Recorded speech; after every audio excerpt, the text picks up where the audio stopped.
மாண்புமிகு அமைச்சர் அண்ணன் ஐ பெரியசாமி அவர்களின் அருமை புதல்வர் சட்டமன்ற உறுப்பினர்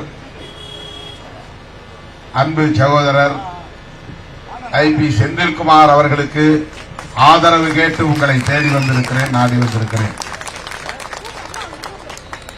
அவர் பல்லாயிரக்கணக்கான வாக்குகளின் வித்தியாசத்தில் வெற்றி பெறுவார் என்பதிலே யாருக்கும் மாற்று கருத்தில்லை.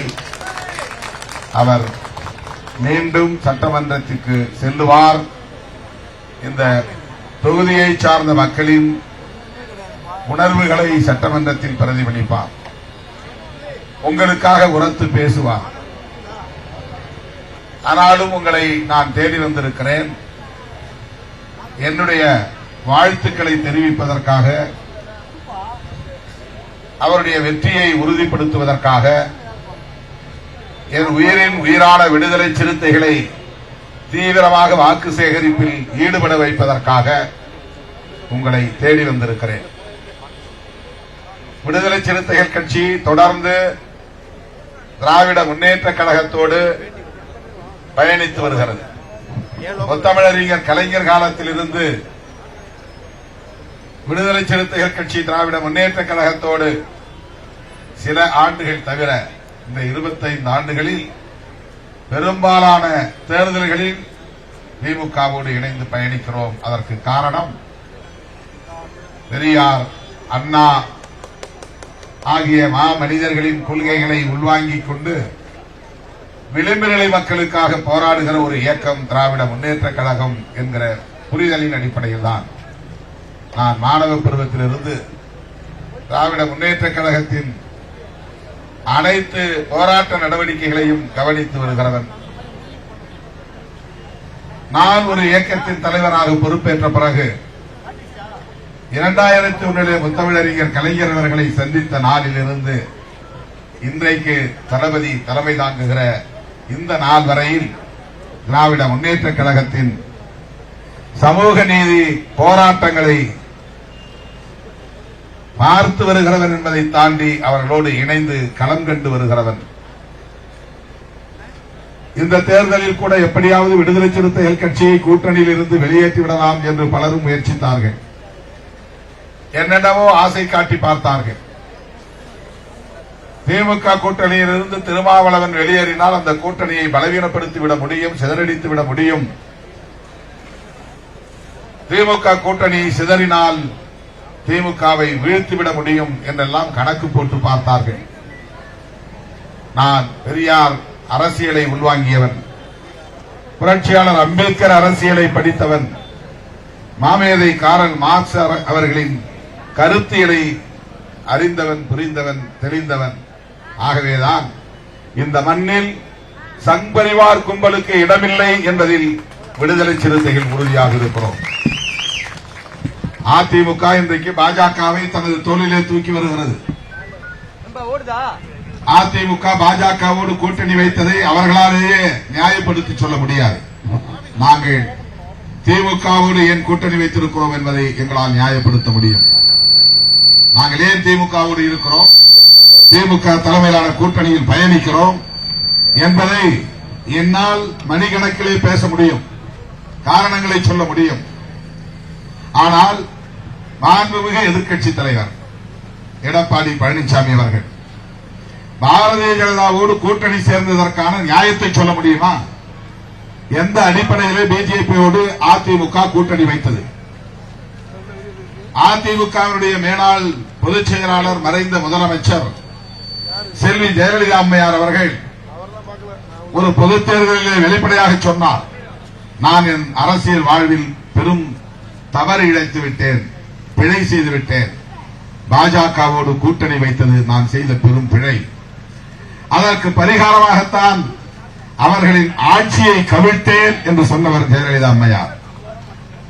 அது மட்டுமில்லாமல் ஒரு நாடாளுமன்ற பொதுத் தேர்தலில் மோடியா லேடியா மோதி பார்ப்போம் வா என்று அழைத்தவர் ஜெயலலிதா அம்மையார். அது மட்டுமல்ல, அதிமுக கடந்த காலத்தில் செய்த தவறை இனி எந்த காலத்திலும் செய்யாது, இனி ஒருபோதும் பாஜகவோடு அதிமுக கூட்டணி அமைக்காது என்று சொன்னார். இது எடப்பாடி பழனிசாமி அவர்களுக்கு தெரியுமா தெரியாதா? அதிமுகவை நம்பிக்கொண்டிருக்கிற அந்த கட்சியின் தொண்டர்களுக்கு தெரியுமா தெரியாதா? அதிமுக எந்த அடிப்படையிலே பாஜகவோடு கூட்டணி வைத்தது என்பதை நியாயப்படுத்த அவர்களால் முடியுமா? முடியாது. அந்த கூட்டணியில் இடம்பெற்றுள்ள ஒவ்வொரு கட்சியும் ஒருவருக்கொருவர் கடுமையாக விமர்சித்துக் கொண்டவர்கள் என்பது மட்டுமின்றி அவர்கள் சவால் விட்டுக் கொண்டவர்கள். எடப்பாடி அவர்களோடு கூட்டணி வைத்தால் தூக்கு போட்டு சாகலாம் என்று சொன்ன தலைவர் இன்றைக்கு அதிமுக கூட்டணியில் இருக்கிறார். எடப்பாடி அவர்களை மிக கடுமையாக விமர்சித்த பாமக அன்புமணி இன்றைக்கு அதிமுக கூட்டணியிலே இடம்பெற்றிருக்கிறார். பாஜகவை கடுமையாக விமர்சித்த எடப்பாடி அவர்கள் இன்றைக்கு பாஜகவோடு கைகோர்த்து நிற்கிறார். கொஞ்சம் கூட அவர்களுக்கு கருத்தியல் அடிப்படையில் எந்த பொருத்தமும் கிடையாது. முரண்பட்டவர்கள் இன்றைக்கு தேர்தல் ஆதாயத்திற்காக மட்டுமே கைகோர்த்து நிற்கிறார்கள். இந்தியாவிலே எல்லா மாநிலங்களிலும் பாஜகவினர் தமது கைவரிசையை காட்ட முடிகிறது. ஏன் தமிழ்நாட்டில் முடியவில்லை? கர்நாடகாவிலே, ஆந்திராவிலே, தெலுங்கானாவிலே கூட அவர்கள் இன்றைக்கு ஒரு தவிர்க்க முடியாத சக்தியாக வளர்ந்து விட்டார்கள். ஆனால் எனக்கு தெரிந்து 25 ஆண்டுகளாக அவர்கள் எவ்வளவோ முயற்சி செய்தும் தமிழ்நாட்டிலே அவர்களால் காலொன்று முடியவில்லை. அதற்கு காரணம் அன்றைக்கு இருந்த தலைவர்கள் முத்தமிழறிஞர் கலைஞர் அவர்களும் மறைந்த தலைவர் ஜெயலலிதா அம்மையாரும் என்பதை யாரும் மறுத்துவிட முடியாது. ஜெயலலிதா அம்மையாரோடு நமக்கு முரண்பாடுகள் உண்டு, விமர்சனங்கள் உண்டு. ஆனாலும் அவர் பிஜேபி தமிழ்நாட்டுக்குள் வரக்கூடாது என்பதிலே தெளிவாக இருந்தார். அந்த கட்சி தமிழ்நாட்டில் வளர்வது தமிழ்நாட்டுக்கு நல்லதல்ல என்பதை உணர்ந்திருந்தார். அப்படிப்பட்டவரின் வரிசையில் வாரிசாக வந்து இன்றைக்கு அதிமுகவை தலைமை தாங்கி வழிநடத்தக்கூடிய திரு எடப்பாடி பழனிசாமி அவர்கள் எந்த அடிப்படையிலே பாஜகவோடு கைகோர்த்து நிற்கிறார், 27 இடங்களை அவர்களுக்கு தந்திருக்கிறார் என்பதை எண்ணி பார்க்க வேண்டும். ஆனால் இன்றைக்கு நாம் திமுக கூட்டணியில் இடம்பெற்றுள்ள கட்சிகள் ஒருவருக்கு ஒருவர் சில நேரங்களில் முரண்பட்டது உண்டு, விமர்சனங்கள் செய்தது உண்டு. ஆனால் அடிப்படையில் கைகோர்த்து நிற்பதற்கான பொருத்தம் இருக்கிறது, கருத்தியல் பொருத்தம் இருக்கிறது, கொள்கை பொருத்தம் இருக்கிறது, கோட்பாட்டு பொருத்தம் இருக்கிறது, மதச்சார்பின்மை என்பதில் நாம் உடன்பட்டு நிற்கிறோம். அரசியலமைப்பு சட்டம் புரட்சியாளர் அம்பேத்கர் அவர்கள் வகுத்தளித்த சட்டம்.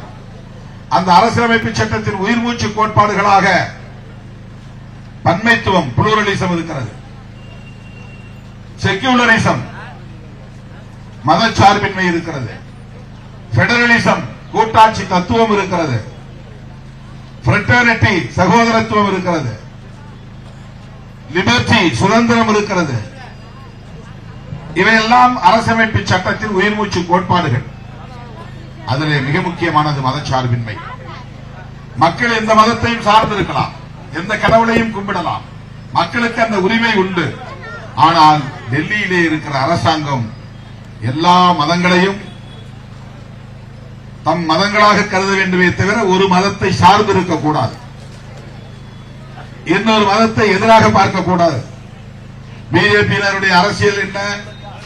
வெறுப்பு அரசியல். யாருக்கு எதிரான வெறுப்பு? முஸ்லிம்களுக்கு எதிரான வெறுப்பு, கிறிஸ்தவர்களுக்கு எதிரான வெறுப்பு. வெறுப்பு அரசியல் என்பது அரசமைப்பு சட்டத்திற்கு எதிரானது. ஒரு மதம் சார்ந்து பேசுகிற நிலை. வெறுப்பு அரசியலையும் மதச்சார்பு அரசியலையும் அவர்கள் உயர்த்தி பிடிக்கிறார்கள். அரசமைப்பு சட்டத்திற்கே எதிரான கூட்டணி பாஜக கூட்டணி. ஆகவேதான் திராவிட முன்னேற்ற கழகத்தின் தலைவரான அண்ணன் தளபதி ஸ்டாலின் அவர்களின் தலைமையில் ஒன்று சேர்ந்திருக்கிற கட்சிகள் 2016 காவிரி நீர் உரிமைக்காக யாத்திரை பயணம் மேற்கொண்ட நாளில் இருந்து இந்த நாள் வரையில் ஒரு கட்சி கூட வெளியேறாமல் கட்டுக்கோப்பாக இருக்கிறோம். கொள்கை அடிப்படையில் ஒரு கட்சி கூட இல்லை. புதிதாக கட்சிகள் இங்கே வந்து சேர்ந்திருக்கின்றன. இந்த தேர்தலில் தேமுதிக வந்து சேர்ந்திருக்கிறது, எஸ்டிபிஐ சேர்ந்திருக்கிறது, மனிதநேய ஜனநாயக கட்சி சேர்ந்திருக்கிறது, வீரத்தமிழர் கழகம் என்ற முத்திரையர் சமூகத்திற்கான கட்சி சேர்ந்திருக்கிறது. சீட்டே இல்லாமல் பல கட்சிகள் சேர்ந்திருக்கின்றன. ஆட்சியிலும் பங்கு தருவோம், அதிகாரத்திலும் பங்கு தருவோம் என்று சொன்ன விஜய் அவர்களோடு போய் யாரும் சேரவில்லை.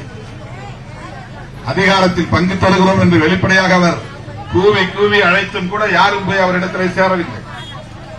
அதிமுக கூட்டணியில் இருந்த தேமுதிக அங்கிருந்து விலகி திமுக கூட்டணியில் சேர்ந்திருக்கிறது. எப்படி இந்த தலைமை, திமுக கூட்டணியின் தலைமை ஒரு கொள்கை சார்ந்த தலைமையாக அல்லது மக்கள் நலன் சார்ந்த தலைமையாக இருக்கிறது என்பதற்கு இந்த கட்சிகள் எடுத்த நிலைப்பாடே ஒரு காரணம். எனவேதான் விடுதலை சிறுத்தைகள் கட்சி அண்ணன் தளபதி அவர்களின் கைகளை இறுக பற்றிக் கொண்டு பெரியாரும் அண்ணாவும் கட்டி காத்த சமூக நீதியை, முத்தமிழறிஞர் கலைஞர் அவர்கள் கட்டி காப்பாற்றிய சமூக நீதியை வலதுசாரிகளால் பலியாக விடாமல் தடுக்கும் நோக்கில் சாதி வெறியர்களுக்கும் மத வெறியர்களுக்கும் இந்த மண்ணில் இடமில்லை, விரட்டி அடிப்போம் என்கிற நோக்கில் இன்றைக்கு அண்ணன் தளபதி அவர்களின் கைகளை இறுக பற்றிக் கொண்டு பயணிக்கிறோம். இந்த கூட்டணி 200 இடங்களில் வெற்றி பெறும். அண்ணன் தளபதி அவர்கள் உறுதியளித்திருக்கிறார். முதல் காரணம் இந்த கூட்டணி பலம். எதிரே நிற்கிற கூட்டணி பலம் இல்லாத ஒரு கூட்டணி, வெறும் முரண்பட்டவர்கள் ஒன்று சேர்ந்திருக்கிற பொருந்தா கூட்டணி. நம்முடைய கூட்டணி கருத்தியல் சார்ந்த கூட்டணி, கொள்கை பிடிப்புள்ள கூட்டணி, கோட்பாட்டு பிடிப்புள்ள கூட்டணி, நடைமுறையில் பொருந்துகிற கூட்டணி, வலுவான கூட்டணி, எண்ணிக்கை பலம் கொண்ட கூட்டணி, மக்களின் பேராதரவை பெற்ற கூட்டணி. எனவே முதல் காரணம் கூட்டணி பலம். இரண்டாவது காரணம், இந்த 5 ஆண்டுகளில் தளபதி அவர்களின் தலைமையிலான திராவிட மாடல் என்று சொல்லுகிற இந்த திராவிட முன்மாதிரி அரசு சாதித்திருக்கிற சாதனைகள். நான் முதல்வன் திட்டம், தவப்புதல்வன், தமிழ் முதல்வன் திட்டம், தமிழ் புதல்வன் திட்டம், நான் முதல்வன் திட்டம், விடியல் பயணம் திட்டம், மகளிர் உரிமை திட்டம், எண்ணற்ற பல திட்டங்கள், காலை சிற்றுண்டி திட்டம். பிற மாநிலங்களை சார்ந்த முதலமைச்சர்களே தளபதி ஸ்டாலின் அவர்களை பார்த்து காப்பி அடிக்கக்கூடிய அளவுக்கு, பின்பற்றக்கூடிய அளவுக்கு இங்கே மக்களுக்கான நலன்களை முன்னிறுத்தி சாதனைகளை படைத்திருக்கிற ஒரு அரசு. எனவே இரண்டாவது காரணம் அரசின் சாதனைகள். மூன்றாவது காரணம் திமுக வெளியிட்டிருக்கிற தேர்தல் அறிக்கை. அதிலே மிக முக்கியமானது இல்லத்தரசிகளுக்கு 8000 ரூபாய் மதிப்பிலான கூப்பன் வழங்கும் திட்டம். பெண்களை மேம்படுத்த வேண்டும் என்பதிலே இந்த அரசு காட்டுகிற அக்கறை எந்த மாநிலத்திலும் கிடையாது. மகளிர் உரிமை திட்டம் என்பது மகளிரினுடைய நலன்களை முன்னிறுத்துகிற திட்டம். விடியல் பயணம் என்பது மகளிரை முன்னிறுத்துகிற திட்டம். கூப்பன் 8000 ரூபாய் வழங்குகிற திட்டம் மகளிரை முன்னிறுத்துகிற திட்டம். இப்படி சொல்லிக் கொண்டே போகலாம். எனவே இந்த கூட்டணி 200 இடங்களில் வெற்றி பெறும் என்று அண்ணன் தளபதி அவர்கள் சொல்லியதற்கு நான் பார்க்கிறேன் 3 காரணங்கள். ஒன்று கூட்டணி பலம், இன்னொன்று அரசின் சாதனைகள், 3 தேர்தல் அறிக்கை. ஆகவே என் உயிரின் உயிரான விடுதலை சிறுத்தைகளே, கண் துஞ்சாமல் களப்பணியாற்றுங்கள். எஞ்சிய நாட்களில் அல்லும் பகலும் ஓயாது பணியாற்றுங்கள். அண்ணன் செந்தில்குமார் அவர்களின் வெற்றியை உறுதிப்படுத்துங்கள். திராவிட முன்னேற்ற கழகத்தின் தலைமையிலான மதசார்பற்ற முற்போக்கு கூட்டணியை சார்ந்த வேட்பாளர்களின் வெற்றியை உறுதிப்படுத்துங்கள். இந்த தொகுதியில் போட்டியிடும் செந்தில்குமார் அவர்களுக்கு உதயசூரியன் சின்னத்திலே வாக்களித்து பெருவாரியான வாக்குகளின் வித்தியாசத்தில் வெற்றி பெறச் செய்யுங்கள், வெற்றி பெறச் செய்யுங்கள் என்று கேட்டு வாய்ப்புக்கு நன்றி கூறி முடிக்கிறேன். நன்றி, வணக்கம். நமது சின்னம், நமது சின்னம், வெற்றியின் சின்னம், மதசார்பற்ற முற்போக்கு கூட்டணியின் சின்னம், தளபதியின் வாழ்த்துக்களை பெற்ற சின்னம், ராகுல் காந்தியின் வாழ்த்துக்களை பெற்ற சின்னம், பிரேமலதா விஜயகாந்த் அவர்களின் வாழ்த்துக்களை பெற்ற சின்னம், இடதுசாரி கட்சிகளின் வாழ்த்துக்களை பெற்ற சின்னம், இஸ்லாமிய கட்சிகளின் வாழ்த்துக்களை பெற்ற சின்னம், விடுதலை சிறுத்தைகளின் வாழ்த்துக்களை பெற்ற சின்னம்.